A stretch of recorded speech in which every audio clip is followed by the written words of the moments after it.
गौ हत्या पर रोक लगाना सिर्फ हिंदुत्ववाद है या राष्ट्रवाद भी है?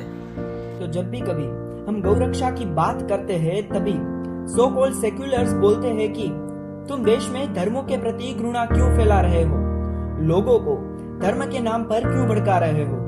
तो मैं उनसे पूछना चाहता हूँ कि थोड़े दिनों पहले केरल में एक गर्भवती हथनी की निर्मम हत्या कर दी गई, तो उस घटना पर दुख व्यक्त करना मानवता है, तो हर रोज हमारी गौ माता की इससे भी निर्मम हत्या कर दी जाती है, तो उस पर हम हमारी आवाज उठाएंगे तो हम कम्युनल कैसे दिखाई देते हैं। तो इसीलिए हम सभी देखेंगे कि गौरक्षा करना हिंदुत्ववाद नहीं है पर राष्ट्रवाद है। हमारे राष्ट्र की प्रगति में जिन चीजों का योगदान होता है उन चीजों की रक्षा करना हमारी जिम्मेदारी और हमारा राष्ट्रवाद है।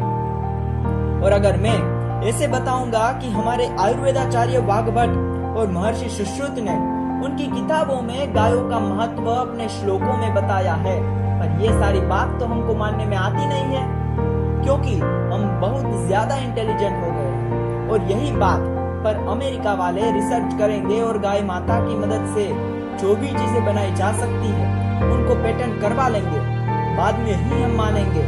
और मैं ऐसे ही हवा में बातें नहीं कर रहा, ये देखिए यूएस ने आज तक 6 पेटेंट करवा लिए हैं, और वो भी सिर्फ गौमूत्र से बनने वाली चीजों का। और अब तक जो लोग गौमूत्र को पवित्र मानते थे और कई लोग गौमूत्र को पीते थे, तो उनको देखकर अपने आप को इंटेलिजेंट मानने वाले लोग कहते थे कि क्या अंधश्रद्धा है, क्या अनपढ़ लोग हैं ये सब गौमूत्र पी रहे हैं, और वो भी किसके कहने पर? ऋषि मुनि, शास्त्रों और संतों के कहने पर। ये तो बहुत ही गवार लोग हैं। तो ये न्यूज जब वो देखेंगे कि अमेरिका ने आज तक 6 पेटेंट्स करवा लिए हैं, और आज की जो सबसे बड़ी महामारी कोविड-19 उससे लड़ने के लिए गाय की एंटीबॉडी से बनने वाली दवाइयां ही हमको बचा सकती है, और इस पर अमेरिका वाले रिसर्च कर रहे हैं। ये न्यूज जब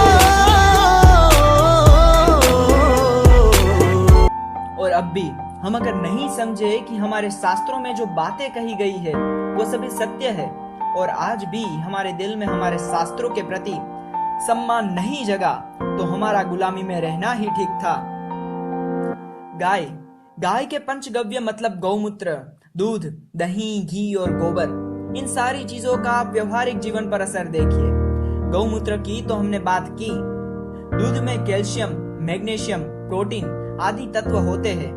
गाय का दही हाई ब्लड प्रेशर से लड़ने में हमारे शरीर की मदद करता है, और गाय के घी में दूसरे घी की तुलना में फैट बहुत कम होता है, और गाय का गोबर एनर्जी जनरेशन में काम आता है। अगर इन सारी चीजों पर बात करेंगे तो फिर किताबें भी कम पड़ेगी। तो हम समझ सकते हैं कि गौ माता हमारे देश के लिए कितनी इंपॉर्टेंस रखती। सारे धर्मों को एक करने के लिए क्या गौ हत्या पर रोक लगाना जरूरी है? तो इसको हम हमारे जीवन से रिलेट करें कि आपको जिस चीज से या जिस व्यक्ति से लगाव है, उसको अगर कोई लगातार हानि पहुंचा रहा हो, तो उस वक्त आपके और उस व्यक्ति के बीच में भाईचारे की बात हो सकती है। बस वैसे ही कुछ बात यहाँ पर है। जिस गाय को हमारे शास्त्रों में पवित्र बताया गया हो, जिसको इतना सम्मान दिया हो हमारे भगवान कृष्ण को, जो गाय इतनी प्यारी हो, जिनको हमने जीवन भर अपनी माता माना हो, और चाणक्य नीति में चाणक्य ने जो 5 माताएं हैं, गौ माता, वेद माता, स्वमाता, भूमाता और जग माता, तो वहां पर गाय को माता का स्थान दिया गया हो, तो उस माता पर अगर प्रहार होगा तो क्या उनकी संतानों का खून नहीं खोलेगा? जरूर खोलेगा, और उस वक्त भाईचारे की बात हो ही नहीं सकती। अगर गौ रक्षा होगी तभी भाईचारे की बात हो सकती है, वरना भाईचारे की बात नहीं हो सकती। तो धर्मों की एकता के लिए भी गौ रक्षा जरूरी है। और अब हम मानवता की दृष्टि से देखें तो जब से मनुष्य जाति का उत्कर्ष होना शुरू हुआ है, तब से लेकर आज तक गौ माता हमारी साथीदार रही है। अगर आप अपने पापा, दादा या परदादा से पूछोगे कि जब भी कभी घर के सदस्यों की गिनती होती थी, तब उस गिनती का गौ माता भी एक हिस्सा थी, वो ही हमारे जीवन का एक हिस्सा था। घर में भी पहली रोटी भी गौ माता की बनती थी, क्योंकि खेत में भी उनका योगदान होता था। दूध, दही, घी, मक्खन में भी उनका योगदान होता था। रसोई के लिए आग जलाने में भी उनका योगदान होता था। तो आज तक जो गौ माता हमारे साथ चलती रही, जिस दिन से हमने हमारी माता का दूध पीना छोड़ा है, उस दिन से आज तक हमने हमारी गौ माता का ही दूध पिया है। तो एक संतान की दृष्टि से, मानवता की दृष्टि से भी गौ रक्षा करना हमारा कर्तव्य है। भारत एक ऐसा देश कि जहां पर गाय को माता माना जाता है, फिर भी आज की तारीख में यहाँ पर 3600 कत्लखाने क्यों चल रहे हैं?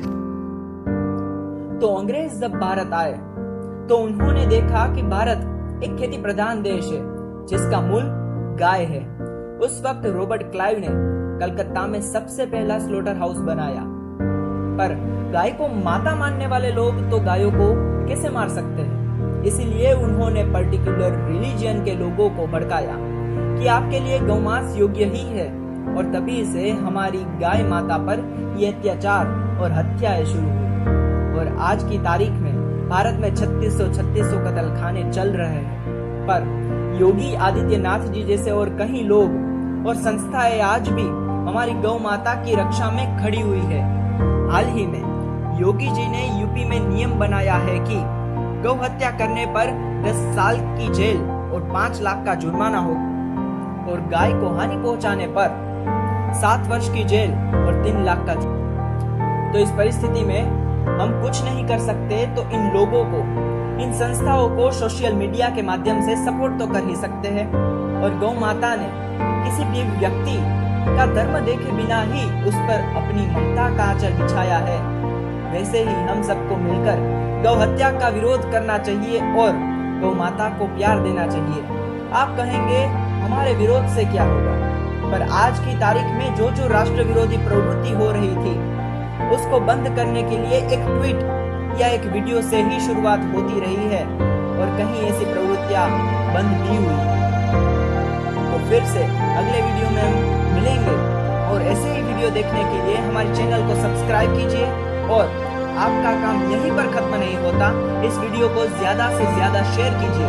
और अंत में भारत माता, अब आपको बोलना है भारत माता की।